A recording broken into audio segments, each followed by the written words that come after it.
کیا شیربانو کے قتل کا سب سے بڑا راز آخر کار بے نقاب ہونے والا ہے؟ کیا سربلند درسم کے چنگل سے ربیہ کو بچا پائے گا؟ کیا سیراب خان کا اصل چہرہ سب کے سامنے آ جائے گا؟ اور کیا آخر میں انصاف جیتے یا پھر ایک اور خون ہونے والا ہے؟ آج کی دلچسپ پریڈکشن میں ہم انہی تمام سوالوں کے جواب جانیں گے، تو ویڈیو کو آخر تک ضرور دیکھیں۔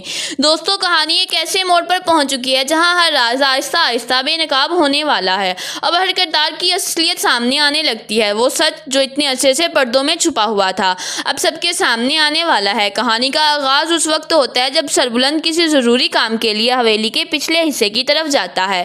وہاں اچانک اس کی نظر زمین پر پڑی چند ایسی چیزوں پر جاتی ہے جو اس کے قدموں تلے سے زمین کھینچ لیتی ہے۔ اسے وہاں شیربانو کا نیکلس اور پسٹل کی خالی گولیاں ملتی ہیں۔ یہ دونوں چیزیں دیکھ کر سربلند کو یقین ہونے لگتا ہے کہ شیربانو صرف لاپتہ نہیں ہوئی تھی بلکہ اس کے ساتھ کوئی بہت بڑا حادثہ پیش آیا تھا۔ یہ ثبوت ہاتھ لگتے ہی سربلند سیدھا سیراب خان کے پاس پہنچتا ہے۔ وہ انتہائی سنجیدہ لہجے میں کہتے ہیں، مجھے لگتا ہے جس دن شیربانو غائب ہوئی تھی اسی دن اس کے ساتھ کوئی خوفناک واقعہ پیش آیا تھا۔ یہ الفاظ سنتے ہی سیراب خان کے چہرے کا رنگ اٹھ جاتا ہے۔ وہ اپنی گھبراہٹ چھپانے کے لیے فوراً بات کا رخ بدل دیتا ہے اور کہتا ہے کہ مجھے سب معلوم ہے۔ زرمالہ کا اصل نام ربیہ ہے اور وہ مدثر کی بیوی ہے۔ تم نے اتنی بڑی حقیقت ہم سے اتنے عرصے تک کیوں چھپائی؟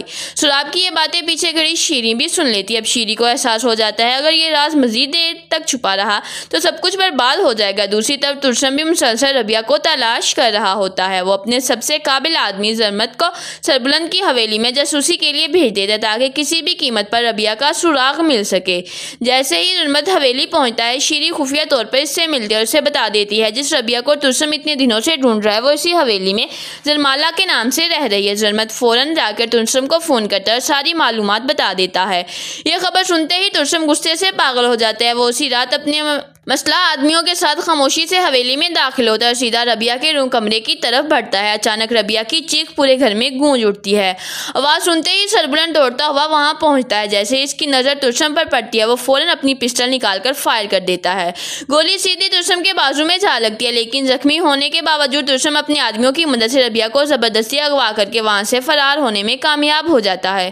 یہ منظر دیکھ کر سربلند شدید غصے میں آ جاتا ہے اور بغیر ایک لمحہ ضائع کیے ان کا پیچھا شروع کر دیتا ہے۔ ادھر حویلی میں ربیہ کے اغوا کی خبر سنتے ہی بی بی جان صدمے سے بے ہوش ہو جاتی ہے۔ پورے گھر میں کہرام مچ جاتا ہے، جبکہ اس کے افراتفری کا فائدہ اٹھاتے ہوئے سراب اور شیری فیصلہ کرتے ہیں وہ حویلی چھوڑ کر بھاگ جانا ہی ان کے لیے بہتر ہوگا، کیوں نہ کہ ان کے ڈر ہوتا ہے کہ کہیں ان کے تمام راز سامنے نہ آ جائیں۔ دوسری طرف سربلند مسلسل ترسم کا تعاقب کرتے ہوئے آخر کار زعفران کی حویلی تک پہنچ جاتا ہے۔ وہاں کا منظر دیکھ کر اس کے قدم رک جاتے ہیں۔ ترسم زبردستی ربیہ کے ساتھ نکاح کرنے کی کوشش کر رہا ہوتا ہے اور مولوی صاحب اس سے پوچھ رہے ہوتے ہیں کیا تمہیں یہ نکاح قبول ہے؟ اسی لمحے حویلی کے دروازے سے سربلند کی گرجدار آواز سنائی دیتی ہے، یہ نکاح ہرگز نہیں ہو سکتا۔ سربلند کو دیکھتے ہی ترسم اور زعفران دونوں اپنی اپنی پسٹل نکال لیتے اور فائرنگ شروع کر دیتے ہیں۔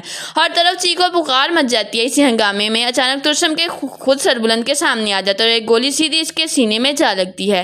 شدید زخمی ترسم آخری سانس لیتے ہوئے سربلند سے معافی مانگتا ہے اور روتے ہوئے اعتراف کرتا ہے کہ شیردل اور اس کی بیوی کا قتل اسی نے زعفران کے کہنے پر کروایا تھا۔ یہ سچ بولنے کے چند لمحوں بعد ہی ترسم اپنی دم توڑ دیتا ہے۔